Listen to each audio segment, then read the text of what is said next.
Doctor plus YouTube நேயர்கள் அனைவருக்கும் உங்களுடைய வெல்னஸ் குருஜியுடைய அன்பான வணக்கங்கள். ஆரோக்கியத்தை எவ்வாறு நாம் தக்க வைத்துக் கொள்வது?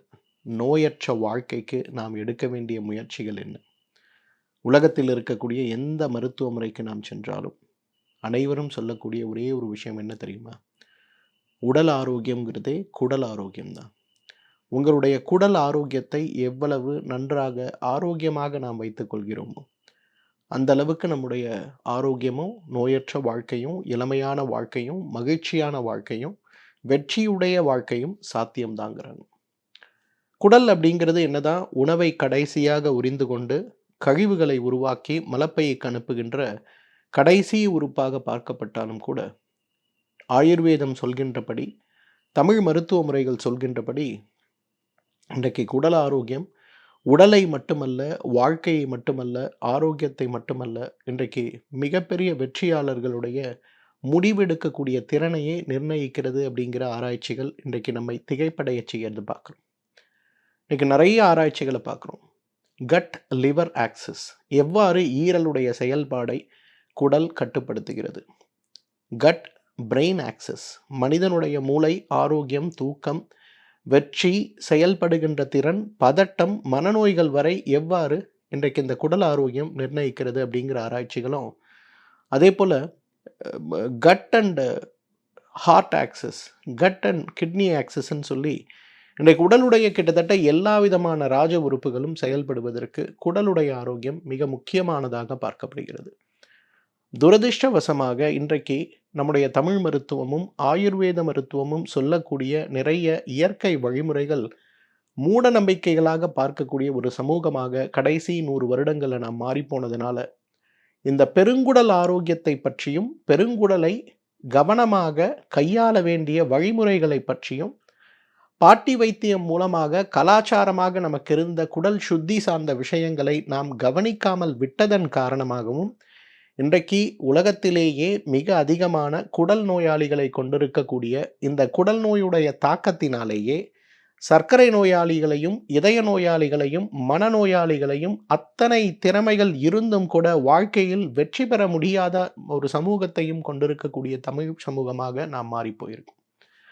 இன்றைக்கு இதெல்லாம் மாறணும்.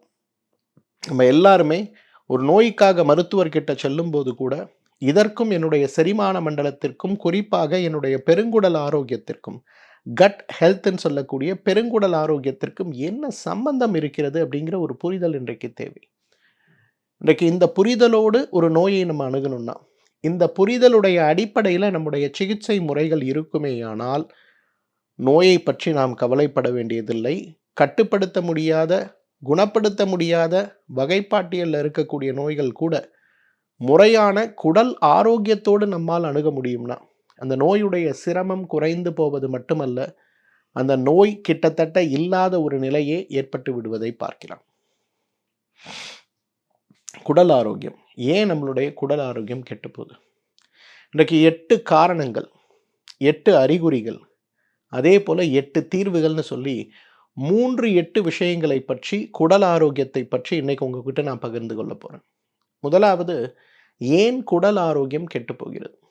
8 சுலபமான, இன்றைக்கு நம்ம ஒவ்வொருத்தரும் வாழ்க்கையில் கடைபிடிக்கக்கூடிய காரணங்கள், தெரிந்தோ தெரியாமலோ அந்த வாழ்வியல் முறையில் நாம் வைத்திருக்கிறதுனாலேயே நம்முடைய குடல் ஆரோக்கியம் பெரியதாக கெட்டு போய் விடுவதை பார்க்கிறோம். முதலாவது, தூக்கமின்மை. இன்றைக்கு நீங்களே உங்ககிட்ட ஒரு கேள்வியை கேளுங்களேன். நம்ம எத்தனை பேர் நேரத்திற்கு தூங்க முயற்சி செய்கிறோம், நேரத்துக்கு தூங்குறோம்? தூக்கம் ஆழ்ந்த தூக்கமாக இருக்கிறதா? எவ்வளவு நேரம் தூங்குகிறோம் அப்படிங்கிறத விட எவ்வளவு குவாலிட்டியாக தூங்குகிறோம் அப்படின்னு சொல்லக்கூடிய ஒரு விஷயம் நம்முடைய ஆரோக்கியத்தை எவ்வளவு பெரியதாக நிர்ணயிக்கிறது. யோசிச்சு பாருங்க. இன்றைக்கு குடலுடைய ஆரோக்கியம் அப்படிங்கிறது இன்றைக்கு பெரும்பாலும் நம்முடைய தூக்கத்தை சார்ந்து தான் இருக்கிறது. நீங்கள் சிலர்லாம் பார்ப்பீங்க, மருத்துவர் எதெல்லாம் சாப்பிடக்கூடாதுன்னு சொல்கிறாரோ அத்தனையும் சாப்பிடுவாங்க. ஒரு சர்க்கரை நோயாளியை கூட நீங்கள் எடுத்துக்கலாம். இனிப்பு சாப்பிடுவாங்க, வறுத்த பொரித்த உணவுகளை சாப்பிடுவாங்க, அசைவம் இல்லாமல் அவர்களுடைய நாளே இருக்காது, எல்லாம் செய்வாங்க. ஆனால் அவங்களோட சுகர் கண்ட்ரோலில் இருக்கும். அந்த அதர் ஹேண்ட் அவருடைய தம்பியோ அல்லது மனைவியோ இருப்பாங்க. கட்டுப்பாடுனா கட்டுப்பாடு, டாக்டர் கிழிச்ச கூட எந்த வகையிலும் தாண்டவே மாட்டாங்க. அவ்வளவு கட்டுப்பாடோடு இருக்கக்கூடியவர்களுடைய சர்க்கரை பார்த்தீங்கன்னா, சர்க்கரை 300, 380 இருக்கும். அப்ப நம்ம மனதிலேயே ஒரு கேள்வி வரும். என்ன மருந்து சாப்பிட்டாலும் சர்க்கரை குறைய மாட்டேங்குது. இன்னொருத்தர் அப்யூஸ் பண்றாரு, அவருக்கு சர்க்கரை குறைவா இருக்கு. அப்போ உண்மையிலே என் உடம்புல என்னதான் நடக்குது? அப்படிங்கிற ஒரு கேள்வி வருது இல்லையா? இந்த கேள்விக்கான முழுமையான விடை உங்களுடைய மருந்தோ அல்லது உங்களுடைய வாழ்வியல் முறையோ இல்ல. உங்களுடைய பெருங்குடல் ஆரோக்கியத்தை நிர்ணயிக்கக்கூடிய என்ன குவாலிட்டி ஆஃப் ஸ்லீப், என்ன அழகான ஆழ்ந்த உறக்கத்திற்கு நீங்கள் நேரம் கொடுக்கிறீர்கள் அப்படிங்கிறது தான். அப்யூஸ் பண்ணக்கூடியவர் 7 மணி நேரம், 8 மணி நேரம் நிம்மதியா தூங்குற கல்ச்சர் வச்சிருப்பாரு. 10 மணிக்கு போய் படுப்பார். காலையில 6 மணிக்கு தான் எழுந்துப்பார். On the other hand other person எல்லாமே பர்ஃபெக்ட்டா பண்ணக்கூடியவங்கள பார்த்தீங்கன்னா, 11 மணிக்கு தான் படுப்பாங்க. தூக்கமே இருக்காது. புரண்டு புரண்டு படுத்துட்டு இருப்பாங்க. ஸோ இன்றைக்கு குடல் ஆரோக்கியத்தை நிர்ணயிக்கக்கூடிய, இன்றைக்கு குடல் ஆரோக்கியத்தினால் ஏற்படுகின்ற நோய்களுடைய கட்டுப்பாடுகள், வாழ்வியல் நோய்களால் ஏற்படுகின்ற நோய்களை கட்டுப்படுத்தணும்னா, மிகப்பெரிய அளவில் அந்த நோய் ஏற்படுவதற்கான காரணமாகவே நாம் பார்க்க வேண்டியது நிச்சயமா தூக்கமின்மை தான். 2வது, இன்றைக்கு நம்மில் நிறைய பேருக்கு உணவை எப்படி சாப்பிடணுன்னே தெரியல. இதில் நிறைய இணையத்தில் படிக்காதவர்கள், மருத்துவர்கள் போல சொல்லக்கூடிய நிறைய வீடியோக்களை நீங்கள் பார்க்குறீங்க. இந்த வீடியோஸ்லாம் பார்த்தீங்கன்னா, இதை சாப்பிட்டா நல்லது, அதை சாப்பிட்டா நல்லதுன்னு வரும்போது, உடல் வாதம், பித்தம், கபத்தில் எந்த வகை சார்ந்தது அப்படிங்கிற ஒரு புரிதலற்று, அந்த உடல் வாத, பித்த, கபத்தில் வகை மட்டுமல்ல, நம்முடைய உடலில் இருக்கக்கூடிய சீற்றங்களுடைய சிரமங்கள் என்னங்கிறத புரிந்து கொள்ளாமல், பொதுவாக சொல்லக்கூடிய நிறைய விஷயங்களை நாம் பின்பற்ற ஆரம்பிக்கும் போது, அதுவே குடல் ஆரோக்கியத்தை கெடுத்து விடுவதை பார்க்கிறோம். உதாரணத்துக்கு கெஃபர்னு ஒன்று சொல்லுவோம்.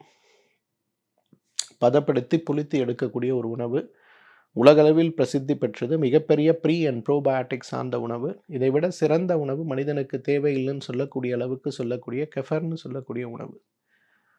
ஆனால் எத்தனை பேருக்கு தெரியும், பித்த உடலமைப்பை கொண்டவர்கள் இந்த கெஃபரை சாப்பிட்டாங்கன்னா அவங்களுக்கு வயிற்றில் மிகப்பெரிய அளவு நோய்கள் செரிமான மண்டலத்தில் ஏற்படும்.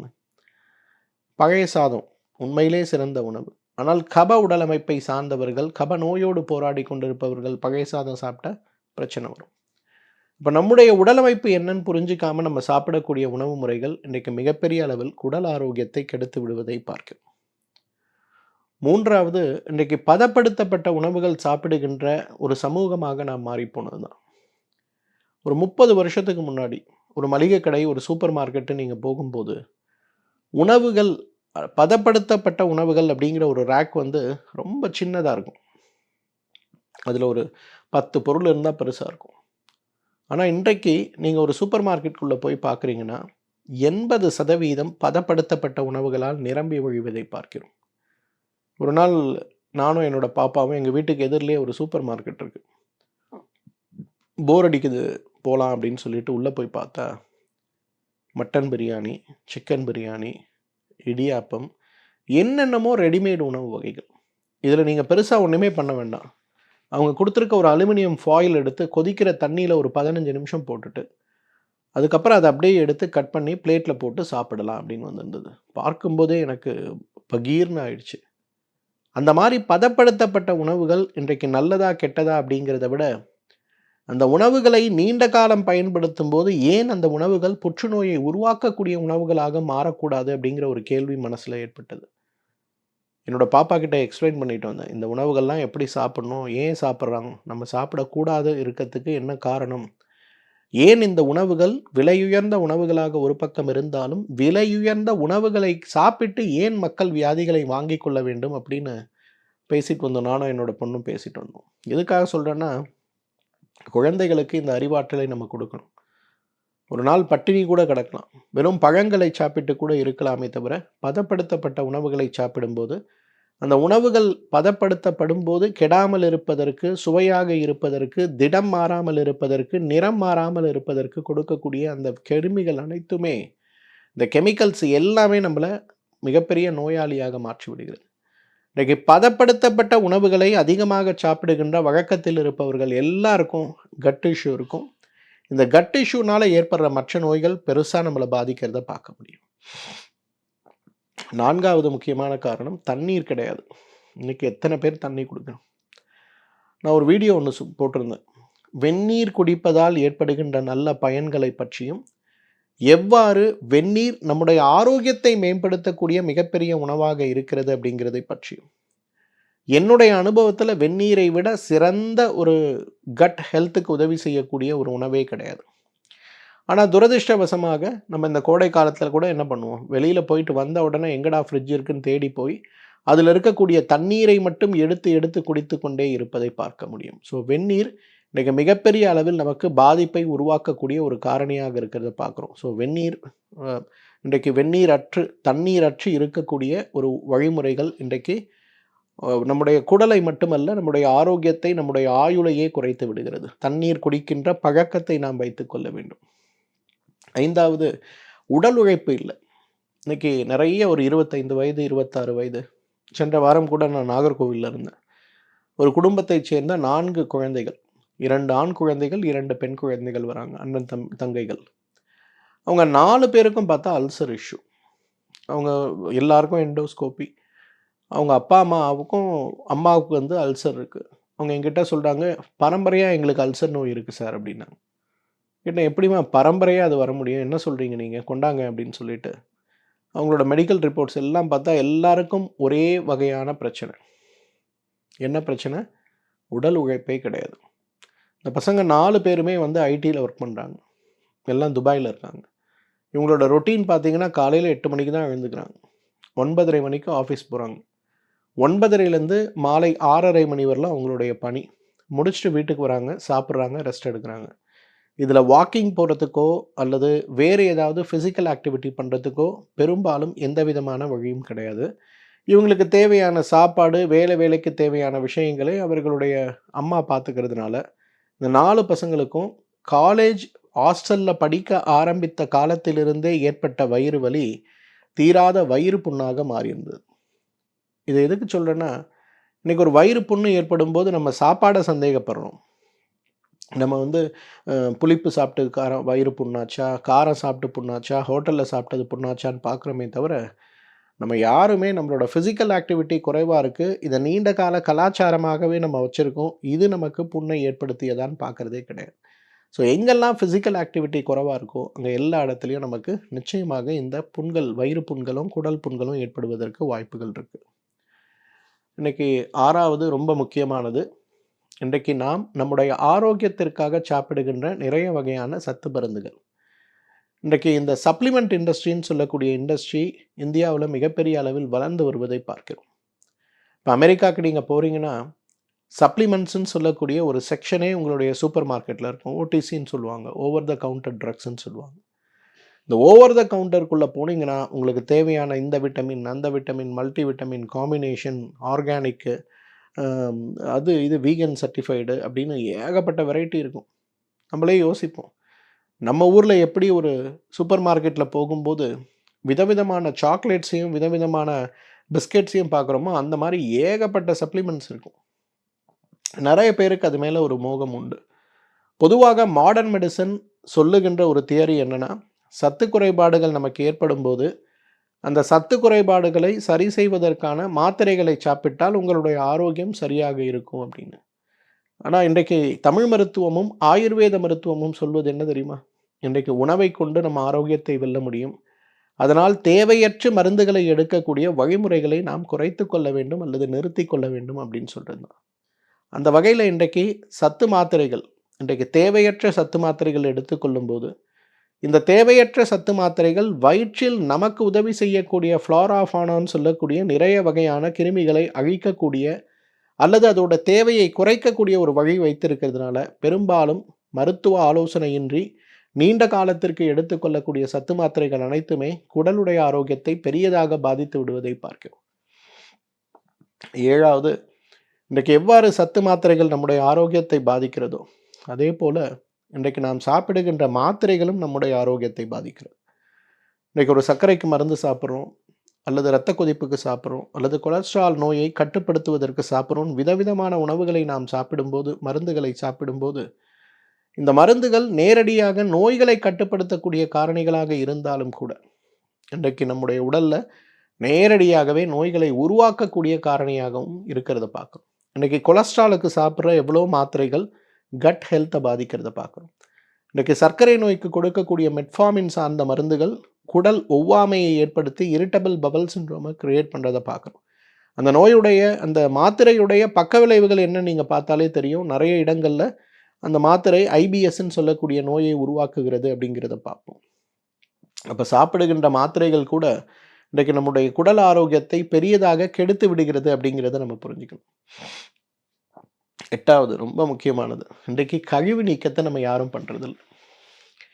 ஒரு காலத்தில் வாரத்திற்கு ஒரு முறையாவது கழிவு நீக்கத்திற்கு முக்கியத்துவம் கொடுத்த, உபவாசத்திற்கு 15 நாட்களுக்கு ஒரு முறையாவது முக்கியத்துவம் கொடுத்த இந்த சமூக கலாச்சாரத்திலிருந்து என்றைக்கு நம்ம மாற ஆரம்பித்தோமோ அன்றைக்கே நமக்கு குடல் ஆரோக்கியம் கெட்டு போக ஆரம்பிச்சது.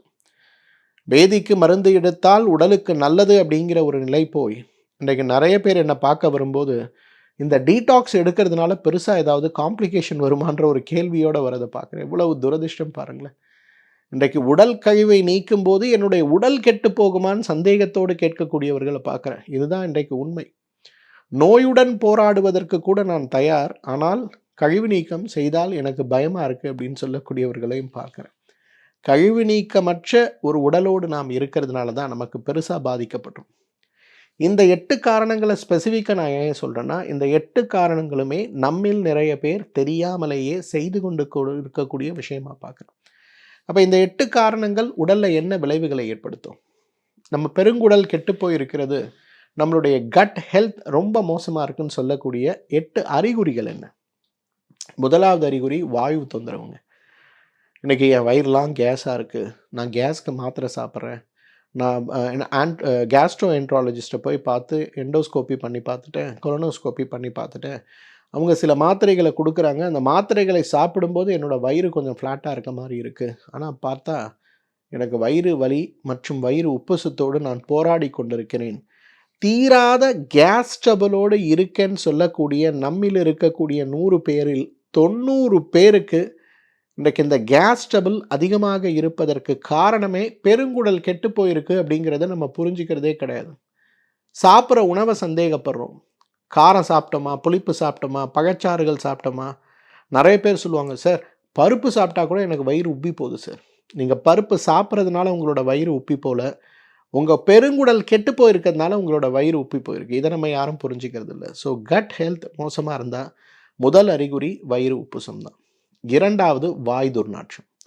இன்றைக்கி எல்லாருமே வாய் துர்நாற்றத்தை ஒரு வாய் சார்ந்த பிரச்சனையாகத்தான் பார்க்குறோம். நீங்கள் ஒரு இஎன்டி கிட்ட போனால் கூட பல்ல க்ளீன் பண்ணுங்கள், மவுத் வாஷ் பண்ணுங்கள், சாப்பிட்ட உடனே சுடுதண்ணி வச்சு வாய் கொப்பளிங்கம்பார். பட்டு நம்ம ஒரு கான்ஃபரன்ஸில் இருக்கோம், நல்ல ஏர் கண்டிஷன் ரூமில் இருக்கோம், நம்ம பேசும்போது ஏற்படுகின்ற துர்நாற்றம் கூட நிறைய பேருக்கு சிரமத்தை ஏற்படுத்தி விடுவதை பார்க்கிறோம். ஸோ இந்த துர்நாற்றம் சார்ந்த விஷயங்களை நாம் மாற்றிக்கொள்ள வேண்டும் வரும்போது முதல்ல நம்ம செய்ய வேண்டியது என்ன தெரியுமா?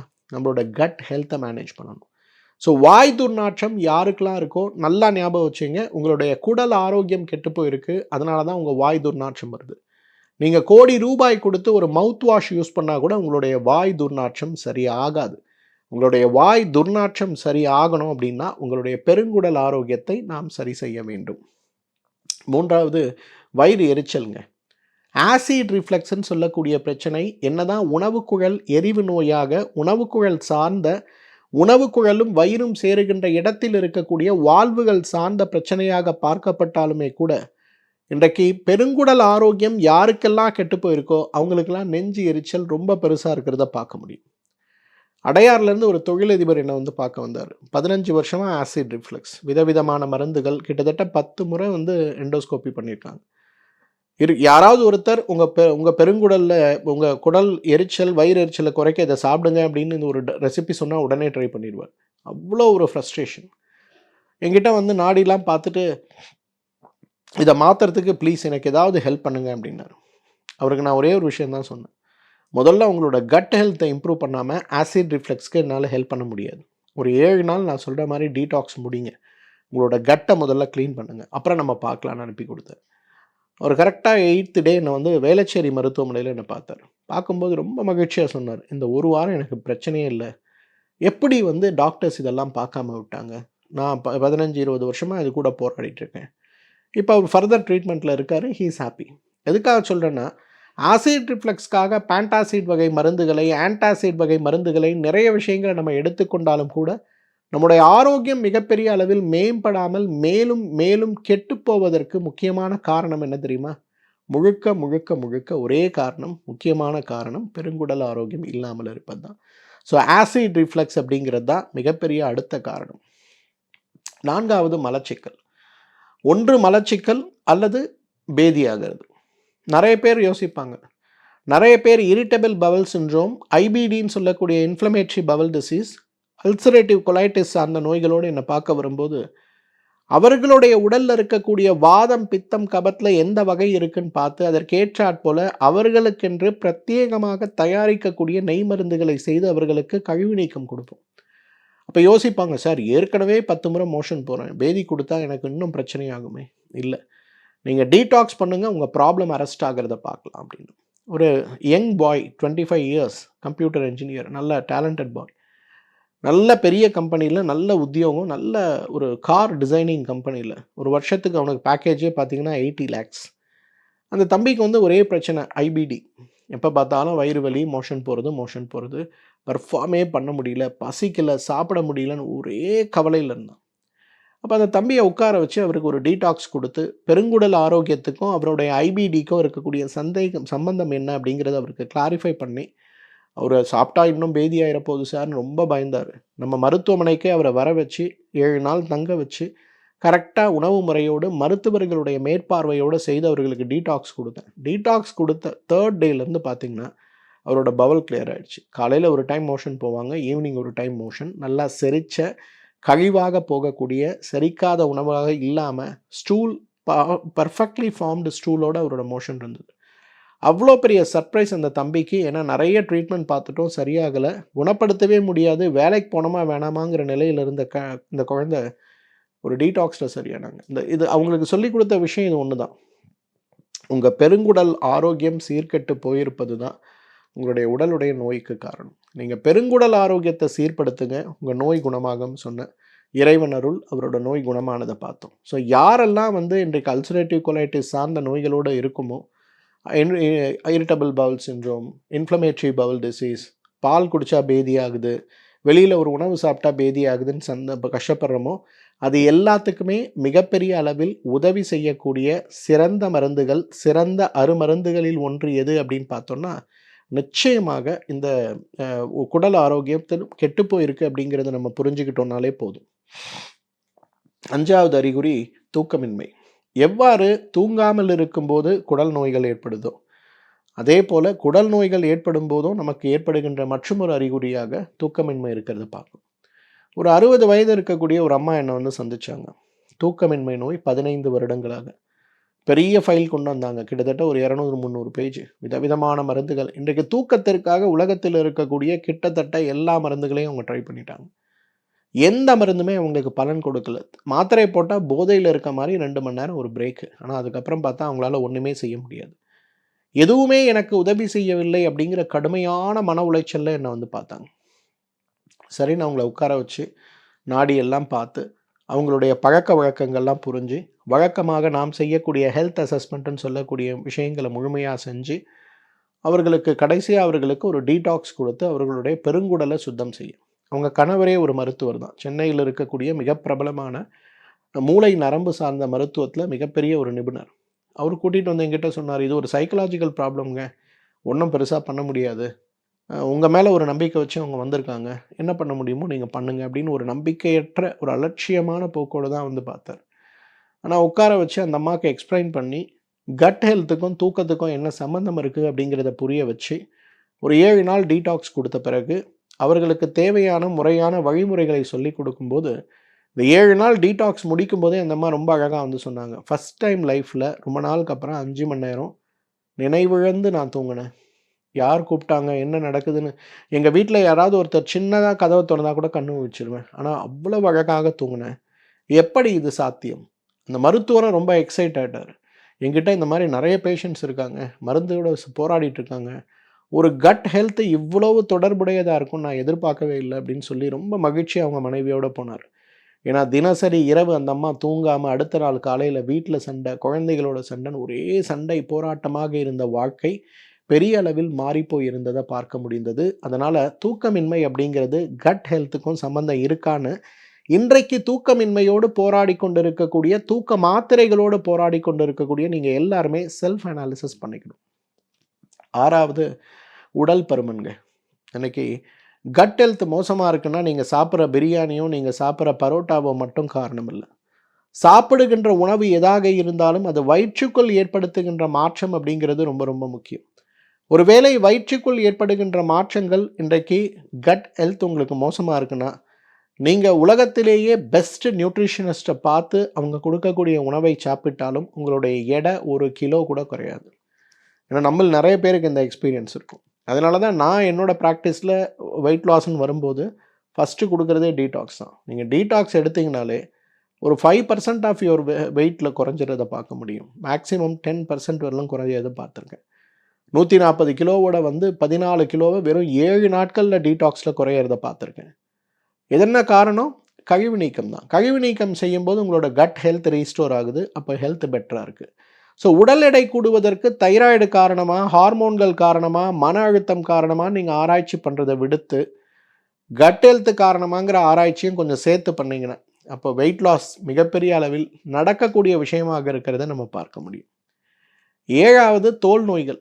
இன்றைக்கு முகத்தில் ஏற்படுகின்ற முகப்பருவில் ஆரம்பித்து, தலையில் ஏற்படுகின்ற முடி கொட்டுதலில் ஆரம்பித்து, பொடுகு சார்ந்த நோய்கள் வரை இன்றைக்கு போராடி கொண்டிருக்கக்கூடியவர்கள் நம்ம யாராக இருந்தாலுமே நாம் புரிந்து கொள்ள வேண்டிய முக்கியமான ஒரு விஷயம், நாம் எடுத்துக்கொள்ளக்கூடிய மருந்துகள் மாத்திரைகள் மட்டுமல்லங்க, இன்றைக்கு நிறைய விஷயங்கள் நம்முடைய வாழ்க்கையை புரட்டி போட்டு விடுவதை பார்க்கிறோம். இன்றைக்கு தோல் நோய்களோடு போராடி கொண்டிருக்கக்கூடியவர்கள், தலைமுடி பிரச்சனையோடு போராடி கொண்டிருப்பவர்கள் முதல்ல உங்களோட கட் ஹெல்த் சரியாக இருக்காங்கிறத செக் பண்ணுங்கள். ஒரு ஆயுர்வேத மருத்துவரை, சித்த மருத்துவரை உங்கள் வீடு பக்கத்தில் யார் இருக்காங்களோ போய் முதல்ல சந்திங்க. நாடி பார்க்க சொல்லுங்கள். நாடி பார்த்து உங்களுடைய பெருங்குடல் ஆரோக்கியம் நன்றாக இருக்கான்னு பாருங்கள். பெருங்குடல் ஆரோக்கியம் நன்றாக இல்லைன்னா முதல்ல அதை சரி பண்ணுறதுக்கு என்ன செய்யணுங்கிறத பாருங்கள். அப்போ உங்களோட ஸ்கின் ப்ராப்ளம் சரியாகும், உங்களுடைய வெண்புள்ளி நோய்கள் சரியாகும்.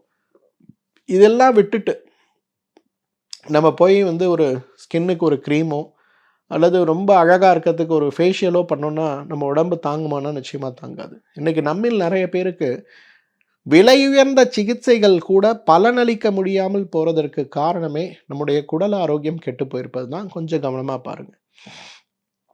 8வது சொல்ல முடியாத சோர்வுங்க. கிரானிக் ஃபட்டிக் சிண்ட்ரோம்னு சொல்லுவோம். இன்றைக்கி இந்த ஜென்ஸி கிட்ஸுன்னு சொல்லக்கூடிய அந்த குழந்தைகள் எல்லாம் இன்றைக்கி பெரிய சிரமத்தில் இருக்காங்க. என்ன தெரியுமா? வேலை செய்கிறதுக்கு உடம்புல பலம் கிடையாது. வெட்டி வேலை செய்கிறதுக்கு உடம்புல பலம். அதாவது படிக்கணுன்னா பிடிக்காது, உடற்பயிற்சி செய்யணுன்னா பிடிக்காது, நல்லா சாப்பிட்ணுன்னா பிடிக்காது. ஆனால் படுத்து கிடக்கணுன்னா, மொபைல் பார்க்கணுன்னா, டிவி பார்க்கணுன்னா, வீடியோ கேம் பண்ணணுன்னா ரொம்ப பிடிக்கும். இந்த மாதிரி ஏற்படுகின்ற நிலை இன்றைக்கு நம்மில் நிறைய பேருக்கு ஏற்படுவதற்கான அடிப்படை காரணம் என்ன தெரியுமா? இன்றைக்கி கட் ஹெல்த் ரொம்ப மோசமாக இருக்கிறது தான். இன்றைக்கி நம்ம வீட்டில் இருக்கக்கூடிய ஆண் குழந்தையோ, பெண் குழந்தையோ அல்லது ஒரு இளைஞனோ, இளம்பெண்ணோ அவர்களுடைய உடம்புல புத்துணர்ச்சியே இல்லை, ரொம்ப சோர்வாக இருக்காங்க அப்படின்னா முதல்ல நம்ம பார்க்க வேண்டியது கட் ஹெல்த் தான். சென்னை வண்ணாரப்பேட்டையிலேருந்து ஒரு இண்டஸ்ட்ரியலிஸ்ட் அவங்க குடும்பத்தோடு வந்திருந்தாங்க. பொண்ணு டாக்டருக்கு படிக்கிறா, பையன் பெரிய சாஃப்ட்வேர் என்ஜினியர் கம்பெனியில் நல்ல பொசிஷனில் இருக்கான். ஆனால் 4 பேருக்கும் ப்ராப்ளம் என்னென்னா ஒரே அசதி. எப்போ பார்த்தாலும் உடம்பு என்ன செய்யுதுன்னே தெரியல. அப்போ அவங்க வரும்போது இந்த பிள்ளைங்களுக்கு என்ன வேணும், நிறைய மருத்துவர்கள்கிட்ட போயிட்டு வந்த blood test, hormone test, genetic test எல்லாம் பார்த்துட்டாங்க, எல்லாம் நார்மல். அப்போ என்கிட்ட கேட்டாங்க, இந்த மாதிரி இருக்குது டாக்டர், ஏதாவது ஹெல்ப் பண்ணுங்கள். பொண்ணு பெரிய படிப்பில் இருக்கா, மாஸ்டர்ஸ் பண்ணிகிட்ருக்கா, முடிச்சுட்டு அவளுக்காகவே ஹாஸ்பிட்டல் கட்டிகிட்டு இருக்கோம். ஆனால் அவள் எப்போ பார்த்தாலுமே டயர்ட்னஸ் இருக்குதுன்னு சொல்கிறா. பார்க்கும்போதே பயமாக இருக்குது சார் அப்படின்னாங்க. இப்போ இந்த குழந்தைங்களை உட்கார வச்சு என்ன செய்ய முடியும், ஏது செய்ய முடியும் அப்படின்னு பேசி பார்க்கும்போது அவர்களுடைய குடல் ஆரோக்கியம் நன்றாக இல்லைங்கிறத நாடி பார்த்து புரிந்து அவங்க 4 பேருக்குமே நான் கொடுத்த ஃபஸ்ட் லைன் ட்ரீட்மெண்ட் டீடாக்ஸ் தான். டீடாக்ஸ் முடித்து ஒரு ஃபுட் சார்ட்டும், வயிற்றில் இருக்கக்கூடிய கழிவுகளாக இருக்கக்கூடிய விஷயத்தை முறையாக வெளியேற்றி உடலுக்கு நல்லது செய்யக்கூடிய கிருமிகளை அதிகப்படுத்தக்கூடிய அளவுக்கு ப்ரோ அண்ட் போஸ்ட்பயாட்டிக்னு சொல்லக்கூடிய மருந்துகளை மட்டும்தான், உணவுகளை மட்டும்தான் கொடுத்தேன். வெறும் 3 மாதம் எல்லாருமே அப்படியே பளிச்சுன்னு புத்துணர்ச்சி ஆகிட்டாங்க. நிறைய வேலைகள் இருக்குது, செய்ய முடியலங்கிற மன அழுத்தத்திலிருந்து எந்த வேலையாக இருந்தாலும், சவாலாக இருந்தாலும் செய்ய முடியுங்கிற ஒரு நல்ல நிலைக்கு வந்து விடுவதை பார்க்கிறோம். ஸோ அந்த அளவுக்கு மிகப்பெரிய ஆரோக்கியத்தை மீட்டுக் கொடுக்கக்கூடிய ஒரு விஷயமாக நாம் பார்ப்பது எது அப்படின்னு பார்த்தா, இந்த குடல் ஆரோக்கியத்தை மீட்டெடுப்பது தான். ஸோ இன்றைக்கு குடல் ஆரோக்கியம் நமக்கு சரியா இல்லைன்னா, நாம் பார்க்கக்கூடிய அறிகுறியில மிக முக்கியமான அறிகுறி, சொல்ல முடியாத உடல் சோர்வு. இந்த உடல் சோர்வு எப்படி இருக்கும்னா, காலையில நீங்க எழுந்துக்கணும் 5 மணிக்குன்னு அலாரம் வச்சுட்டு படுப்பீங்க. 5 மணிக்கு எழுந்துக்கும்போது அலாரம் அடிச்சோனே ஒரு 5:15க்கு எழுந்துக்கலாம், ஒரு 5:30க்கு எழுந்துக்கலாம் அப்படின்னு பார்ப்போம். கடைசியில பார்த்தா 8 மணி ஆக தான் எழுந்துப்போம். காலையில எழுந்து நான் எக்சர்சைஸ்க்கு போறேன்னு சொல்லுகின்ற நிலை போய், என்ன செய்தாலுமே எனக்கு எதுவுமே செய்ய முடியலன்னு படுத்து கிடக்கக்கூடிய நிலை பாதிப்பு வருது பாருங்க. இதுதான் உடல் சோர்வு அதிகமாவதற்கு காரணம். இந்த கிரானிக் ஃபெட்டிக் சிண்ட்ரோம் சொல்லக்கூடிய நோய் நம்ம உடம்புல ஏற்படுவதற்கு அடிப்படை காரணமே நம்மளுடைய குடல் கெட்டு போயிருப்பது தான். இப்போ 8 காரணங்களை பார்த்தோம், 8 அறிகுறிகளை பார்த்தோம். இப்போ 8 சுலபமான வழிகள் குடல் ஆரோக்கியத்தை மீட்டெடுக்க என்ன நம்ம செய்யணும். ஃபஸ்ட்டு செய்ய வேண்டியது உணவிலிருந்து மாற்றத்தை கொண்டு வர வேண்டும். நான் எப்போவுமே சொல்லுவேன், நம்முடைய மருத்துவமனையில் என்னுடைய பிரின்சிபல் 7 பில்லர்ஸ் ஆஃப் லைஃப் தான். உணவு, நீர், காற்று, உடல் சுத்தி, மனோசுத்தி, ஆத்ம சுத்தி மற்றும் அபியாசம். இந்த 7 பில்லர்ஸ் ஆஃப் லைஃப் அப்படிங்கிற ஒரு விஷயத்தை மட்டும் நம்மளால் வாழ்க்கையில் அடாப்ட் பண்ணிக்க முடியும்னா, எழுதி கொடுக்குறேன், 100 வயசு நீங்கள் நல்லா இருப்பீங்க, நோய் இருக்காது, எந்த விதமான சிரமமும் இருக்காது. ஸோ இந்த கட் ஹெல்த்தை ரீஸ்டோர் பண்ணோன்னா ஃபஸ்ட்டு நம்ம ஆரம்பிக்க வேண்டியது உணவிலிருந்து தான். இந்த உணவிலிருந்து ஆரம்பிக்கணும் வரும்போது, இன்றைக்கி நம்ம நிறைய பேருக்கு உணவு சாப்பிட்றதுக்கே நேரம் கிடையாது. ஆரோக்கியமான உணவை தேடி சாப்பிட்ணுங்கிற எண்ணமும் கிடையாது. அப்போ எப்படி நம்ம சரி பண்ண முடியும்? சிம்பிள், வெரி எஃபெக்டிவ் ரெமெடிங்க. காலை உணவாக சமைத்த உணவை விடுத்து சமைக்காத உணவுக்குள்ளே போங்க. அப்படின்னா ஒரு அரை மூடி தேங்காய் நல்லா துருவிடுங்க. அது கூட வேக வைத்த கொண்டைக்கடலை அல்லது வேக வைத்த பச்சை பயிறு அல்லது வேக வைத்த ஏதாவது ஒரு பயிறு வகைகளில் ஒன்று ஒரு 50 கிராம் எடுத்துங்க. அது கூட 50 கிராம் ஏதாவது ஒரு பழத்தை எடுத்துங்க. ஏதோ ஒரு பழச்சாறு, நீங்கள் சர்க்கரை நோயற்றவர்களாக இருந்தீங்கன்னா இளநீர். இதை ஒரு 15லிருந்து 20 நிமிடம் அமர்ந்து நின்று மென்று கடித்து கடித்து சாப்பிட முடியுமான்னு பாருங்கள். இதை மட்டும் உங்களுடைய காலை உணவாக ஒரு மாத காலத்திற்கு மாற்றி பாருங்களேன்.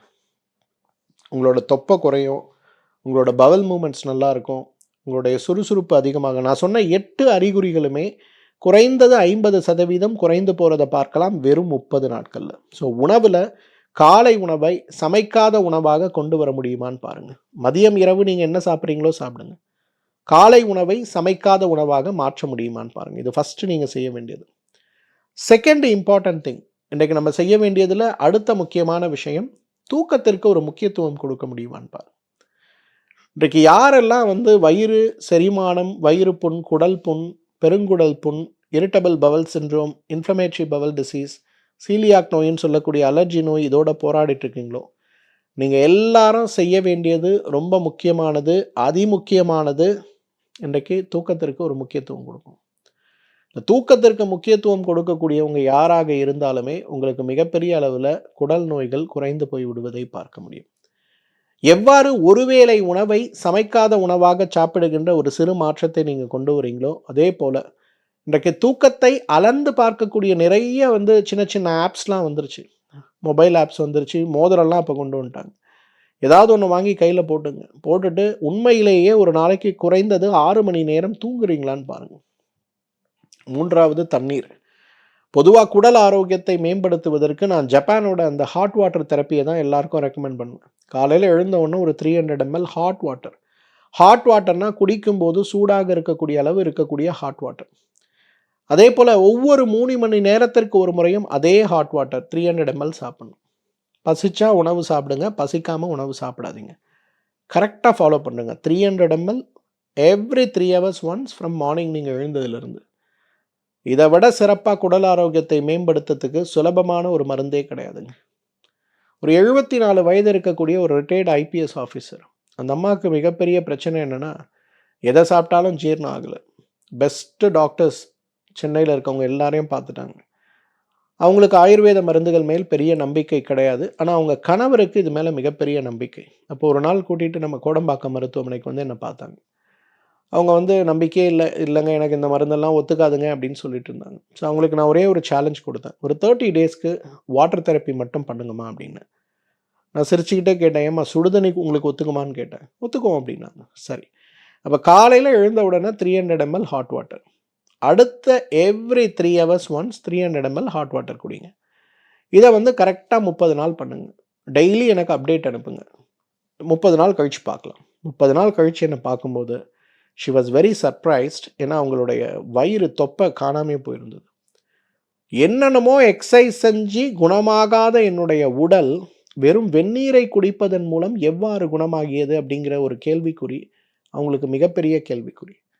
நான் அப்போ தான் அவங்களுக்கு சொல்லி கொடுத்தேன், இத்தனை நாட்கள் அவர்களுடைய வயிற்றில் இருந்த சிரமம் நோய் கிடையாது, கட் ஹெல்த் மோசமாக இருக்குன்னு உடம்பு அழுது கொண்டிருக்கிறது. நீங்கள் ஒரு ப்ரீபயாட்டிக் ப்ரோபயாட்டிக் சார்ந்த மருந்துகள் சாப்பிட்டா என்னோட கட் ஹெல்த் நல்லா ஆயிரும்னு நினைக்கிறீங்க. ஆனால் அப்படி கிடையாதுமா. உங்களுடைய கட் ஹெல்த் சரியாகணும் அப்படின்னா நீங்கள் எடுத்துக்க வேண்டிய முயற்சியில் தண்ணீர், குறிப்பாக ஹாட் வாட்டர் தெரப்பி எப்படி பயன்படுத்தணுங்கிறது தான் உங்களுக்கான சிகிச்சை. அதுக்கப்புறம் அவங்க எனக்கு டீடாக்ஸ் கொடுங்கன்னு கேட்டு ஒரு டீடாக்ஸ் கொடுத்து இப்போ ரொம்ப நல்லா இருக்காங்க. அவங்களுக்கு வயிறு உப்புசம் கிடையாது, எந்த விதமான சிரமமும் கிடையாது. ஸோ வெந்நீர் குடிங்க. எப்படி சமைக்காத உணவு முக்கியமோ, எப்படி தூக்கம் முக்கியமோ, மூன்றாவதாக ஒரு நாளைக்கு காலை எழுந்தவுடன் 300 ml வெந்நீர், அது கூட எவ்ரி 3 hours ஒன்ஸ் 300 ml வெந்நீர் குடிங்க. குடிக்கிற நீர் வெந்நீராக இருப்பதை விட காஃபி, டீ குடிக்கக்கூடிய அளவுக்கு சூடாக இருக்க வேண்டியது ரொம்ப ரொம்ப முக்கியம். 4வது, இன்றைக்கு நம்ம எல்லாரும் முக்கியமாக புரிந்து கொள்ள வேண்டிய ஒன்று, உடல் இயக்கம் இல்லை என்றால் குடல் இயக்கம் கிடையாது. அப்படியே திருப்பியும் போடலாம், குடல் இயக்கம் இல்லைன்னா உடல் இயக்கமும் கிடையாது. குடலை தூண்ட வேண்டும் அப்படின்னு வரும்போது நடைப்பயிற்சி ரொம்ப முக்கியம். நீங்கள் நடைப்பயிற்சியை மட்டும் டியூன் பண்ணிட்டீங்கன்னு வச்சுங்களேன், உங்களுடைய குடல் சார்ந்த மலச்சிக்கல் சார்ந்த எந்த நோய்க்கும் நீங்கள் கவலைப்பட வேண்டியது கிடையாது. ஒரு நாளைக்கு குறைந்தது 5000 அடி நடங்க. என்னதான் நடக்க வேண்டிய தேவை நமக்கு இல்லை என்றாலும் கூட அட்லீஸ்ட் வீடு பக்கத்தில் இருக்கக்கூடிய ஒரு கோவிலுக்கு போயிட்டு, சின்ன கோவிலாக இருந்தால் ஒரு 108 சுத்தம், பெரிய கோவிலாக இருந்தால் குறைந்தது ஒரு 11 முறையாக அதை சுத்த முடியுமான்னு பாருங்கள். இதை ஒரு கலாச்சாரமாக பழக்கமாக வைத்து கொள்ளுங்க. உங்களுடைய ஆரோக்கியம் மிகப்பெரிய அளவில் மேம்படுவதை பார்க்க முடியும். 5வது, ரொம்ப இம்பார்ட்டண்ட்டாக இன்றைக்கி நீங்கள் பார்க்க வேண்டிய இன்னொரு விஷயம், குடல் ஆரோக்கியத்திற்கு நார்ச்சத்து இருக்கக்கூடிய உணவுகளை சாப்பிடணும். இப்போ நான் காலை உணவாக சமைக்காத உணவு சாப்பிட சொன்னேன்ல, சமைக்காத உணவு பார்த்திங்கன்னா பெரும்பாலும் நார்ச்சத்து மிக அதிகமாக இருக்கக்கூடிய உணவு தான். தேங்காய் சாப்பிட்றது, அது கூட பழங்கள் சாப்பிட்றது, முளைக்கட்டிய பயிர் வகைகளை சாப்பிடுவது, உலர்ந்த பழங்களை சாப்பிடுவது, பழச்சாறுகள் கூட அரைத்து வடிகட்டாமல் நார்ச்சத்தோடு இருக்கக்கூடிய பழச்சாறுகளை சாப்பிடுவது, இது எல்லாமே முழுக்க முழுக்க முழுக்க ஏற்படுவதற்கான காரணம் என்ன, செய்ய வேண்டிய காரணம் என்ன? நார்ச்சத்துக்கள் எந்த அளவுக்கு இருக்கோ அந்த அளவுக்கு குடல் ஆரோக்கியம் மேம்படுவதை பார்க்கலாம். நம்ம அந்த காலத்திலலாம் துவையல், அவியல், மசியல், பொரியல்னு வரும்போது இந்த 4 வகை உணவுகளும் அதீதமான நார்ச்சத்து இருக்கக்கூடிய உணவு. ஒருவேளை நம்ம முன்னோர்கள் என்னதான் 3 வேளை 2 வேளை அரிசி உணவோடு இருந்தாலும் கூட அவர்களுக்கு குடல் ஆரோக்கியம் சீராக இருந்ததுனால தான் அவர்களுக்கு சர்க்கரை நோயும் இதய நோயும் வராமல் இருந்துதான் கூட யோசிக்க வேண்டியிருக்கு. ஸோ நார்ச்சத்து இருக்கக்கூடிய உணவுகளை சாப்பிடுவதுங்கிறது ரொம்ப ரொம்ப முக்கியம். 6வது, இன்றைக்கு மூச்சு பயிற்சி செய்யணும். இன்றைக்கி பிராணாயாமத்தை போல குடல் இயக்கத்தை சீராக்கக்கூடிய ஒரு சிறந்த உடற்பயிற்சியே கிடையாது. இந்த யோகா நல்லது, அந்த முத்திரைகள் நல்லது அப்படிங்கிற விவாதங்கள் இருந்தாலும் கூட செய்வதற்கு நேரமில்லை அப்படிங்கிற கவலை நம்மில் நிறைய பேருக்கு இருக்குது. அப்போ இது சார்ந்த சிரமங்களை நாம் மாற்ற வேண்டும், உடல் ஆரோக்கியத்தை மீட்டெடுத்து கொள்ள வேண்டும்னு வரும்போது நாம் எடுக்க வேண்டிய முயற்சி, மிக முக்கியமான முயற்சி எது தெரியுமா? இதுதாங்க. இன்றைக்கு நாம் எடுக்க வேண்டிய முயற்சிகள் மருந்து சார்ந்த முயற்சிகள், அந்த முயற்சி இந்த முயற்சிங்கிறத விட பிராணாயாமத்தை முறையாக கற்றுக்கொண்டு வீட்டில் குறைந்தது ஒரு நாளைக்கு 20 நிமிடம் பிராணாயாமம் செய்யணும். 7வது, டீடாக்ஸ். நீங்கள் உடம்பு நல்லா இருக்கணும்னா நீங்கள் என்ன பண்ணுவீங்கன்னு எனக்கு தெரியாது. வருஷத்தில் 7 நாட்கள் நிச்சயமாக டீடாக்ஸ் பண்ணணும். 6 நாட்கள் நெய் மருந்து சாப்பிடணும். முதல் நாள் 30, அடுத்து 45, அடுத்து 60, அடுத்து 75, 5ஆம் நாள் 90, 6ஆம் நாள் 105. 6 நாட்கள் இதை சாப்பிட்டுட்டு 7வது நாள் காலையில் பேதிக்கு நீங்கள் மருந்து எடுத்தீங்கன்னா உங்களுடைய கட் ஹெல்த் எவ்வளோ அழகாக ரீஸ்டோர் ஆகும்னா, நீங்கள் 80 வயது முதியவராக இருந்தால் கூட 30 வயது இருக்கக்கூடிய இளைஞனை போல துடிப்போடு இருக்கக்கூடியவர்களை பார்க்கலாம். இந்த எரெக்டைல் டிஸ்ஃபங்க்ஷன் சொல்லக்கூடிய நோய், விந்து முந்துதல் சார்ந்த நோய், இந்த 2 நோய்கள் ஒரு ஆணுடைய வாழ்க்கையே தலைகீழாக மாற்றுறதை பார்க்கணும். கான்ஃபிடென்ட்டாக இருக்கக்கூடிய போலீஸ் ஆஃபீஸர்ஸ் கூட நிறைய பேர் பார்த்தீங்கன்னா, இந்த எரெக்ஷன் ப்ராப்ளம் வரும்போது அவங்களுடைய பர்சனல் லைஃப்பில் ஒரு கொஸ்டின் மார்க் வரும்போது, இன்னும் நிறைய ஆண்களுக்கு இருக்கக்கூடிய இன்னொரு பிரச்சனை என்ன தெரியுமா? அவருக்கு விறைப்புத்தன்மை குறைபாடு இருக்கும். ஆனால் வீட்டில் இருக்கவங்க என்ன சொல்லுவாங்கன்னா, "நீ வேற யாரோட தொடர்பில் இருக்க, அதனால என்கிட்ட வந்து வரமாட்டேங்கிற" அப்படின்னு சொல்லிட்டு ஒரு பெரிய மன உளைச்சலை ஏற்படுத்துவாங்க. நிறைய கணவன் மனைவி வந்து என்கிட்ட பேசும்போது அவங்கக்கிட்ட நான் புரிய வைப்பேன். இவருக்கு இருக்கக்கூடிய விறைப்புத்தன்மை குறைபாடு நோய் இப்படி அப்படின்னு சொல்லுவேன். ஆனாலும் அவங்க சொல்லுவாங்க, "இல்ல டாக்டர் உங்களுக்கு தெரியாது. இவர் வேற ஏதோ சின்ன வீடு வச்சிருக்காரும்பாங்க." ஆனா உண்மை என்னன்னா, பாவம் அவருக்கு வந்து விறைப்புத்தன்மை குறைபாடு இருக்கும். இந்த விறைப்புத்தன்மை குறைபாடு வருவதற்கும் இன்றைக்கு குடல் ஆரோக்கியம் முக்கியங்கிறதுனால, நம்ம மருத்துவமனையில விறைப்புத்தன்மை குறைபாடோடு வருபவர்களுக்கு அந்த டீடாக்ஸ் குடுத்து முடிச்ச உடனே அவங்க சொல்லுவாங்க, "சார் மார்னிங் எரெக்ஷன் வந்தே எனக்கு 10 வருஷம் ஆச்சு சார். இந்த டீடாக்ஸ் முடிச்சேன். எனக்கு மார்னிங் எரெக்ஷன்ஸ் ரொம்ப நல்லா இருக்கு சார்ம்பாங்க." யாருக்கெல்லாம் காலை எழுந்து கொள்ளும்போது ஆண்குறி விரைத்து கொள்ளாமல் இருக்கிறதோ, நீங்க எல்லாரும் உடனே டீடாக்ஸ் செய்யணும். குடல் ஆரோக்கியத்தை ரீஸ்டோர் பண்ணணும். அப்பதான் இது சரியாகும். 8th, சார் இதெல்லாம் எங்களால பண்ண முடியாது. சுலபமா எனக்கு ஏதாவது ரெமெடி? அமிர்தல்ஸ் மாத்திரைகள். இந்த அமிர்தல்ஸ் மாத்திரைகளை பற்றி என்னோட ஒவ்வொரு நிகழ்ச்சியிலும் நான் திரும்ப திரும்ப சொல்றேன். வாய் முதல் ஆசனவாய் வரை ஏற்படுகின்ற நோய்கள், வாய் புண்ணா இருக்கட்டும், வயிறு புண்ணா இருக்கட்டும், உடற்குழல் எரிவு நோயின்னு சொல்லக்கூடிய ஆசிட் ரிஃப்ளக்ஸாக இருக்கட்டும், ஈசோஃபேஜைட்டிஸாக இருக்கட்டும், பித்தப்பையில் ஏற்படுகின்ற கற்களாக இருக்கட்டும், சிறுகுடல் புண்கள், பெருகுடல் புண்கள், ஐபிடி, ஐபிஎஸ், அல்சரேட்டிவ் கொலைட்டிஸ், இந்த மாதிரி ஏகப்பட்ட நோய்களை நம்ம சொல்லணும். இந்த எல்லா விதமான நோய்களையும் குடல் ஆரோக்கியத்தின் மீட்டெடுத்து குடல் ஆரோக்கியத்தின் மூலமாக சரி செய்யக்கூடிய சிறந்த ப்ரீபயாட்டிக்ஸ், ப்ரோபயாட்டிக்ஸ் மற்றும் போஸ்ட்பயாட்டிக்ஸ்ன்னு சொல்லக்கூடிய 3 காரணிகளையும் உள்ளடக்கக்கூடிய சிறந்த மருந்து எதுனா அமிர்தல்ஸ் மாத்திரைகள் தான். இந்த அமிர்தல்ஸ் மாத்திரைகளை காலை 2, இரவு 2 உணவுக்கு முன்பு அப்படின்னு நீங்கள் சாப்பிட்டீங்கன்னா உங்களோட கட் ஹெல்த் கொஞ்சம் கொஞ்சமாக ரீஸ்டோர் ஆகிறத பார்க்கலாம். நீங்கள் sugar patient, heart patient, cancer patient, kidney patient யாராக வேணா இருங்க, உங்களோட கட் ஹெல்த்தை நீங்கள் ரீஸ்டோர் பண்ண முடியும்னா உங்களோட ஆரோக்கியம் மேற்படும். உங்களோட கட் ஹெல்த்தை ரீஸ்டோர் பண்ணலன்னா உங்களுக்கு இருக்கக்கூடியது சாதாரண மூட்டு வலியாக இருந்தால் கூட குணமாகாது அப்படிங்கிற ஒரு புரிதல் தேவை. நண்பர்களே, நம்முடைய குடல் ஆரோக்கியம் தான் நம்முடைய உடல் ஆரோக்கியம். இந்த குடல் ஆரோக்கியத்தை ஏற்படுத்தக்கூடிய 8 சுலபமான நம்முடைய வாழ்வியலில் நமக்கே தெரியாமல் நாம் செய்யக்கூடிய தவறுகளை பற்றியும், ஒருவேளை நம்முடைய குடல் ஆரோக்கியம் கெட்டு போயிருக்கு அப்படிங்கிறத நம்ம எப்படி புரிஞ்சுக்கலாம்னு நமக்கு சொல்லிக் கொடுக்கக்கூடிய 8 அறிகுறிகளை பற்றியும், டீடாக்ஸ் முதல் கொண்டு சமைக்காத உணவை சாப்பிடுவது வரை நாம் பார்த்த அந்த 8 சுலபமான வழிமுறைகளை பற்றியும் நான் உங்களுக்கு சொல்லி கொடுத்துருக்கேன். ஒரு பேப்பர் பேனா எடுத்து இந்த வீடியோவை திருப்ப திருப்ப போட்டு இந்த 8 காரணங்கள், 8 அறிகுறிகள் நமக்கு என்ன பண்ணுறோங்கிறத பார்த்து இதை மாற்றுவதற்கான 8 வழிமுறைகள் எது நம்மால் பின்பற்ற முடியும் அப்படிங்கிற ஒரு மாற்றத்தை இந்த வீடியோ பார்த்த பிறகு நீங்கள் உங்கள் வாழ்க்கையில் கொண்டு வருவீங்க அப்படின்றத நான் நம்புகிறேன்.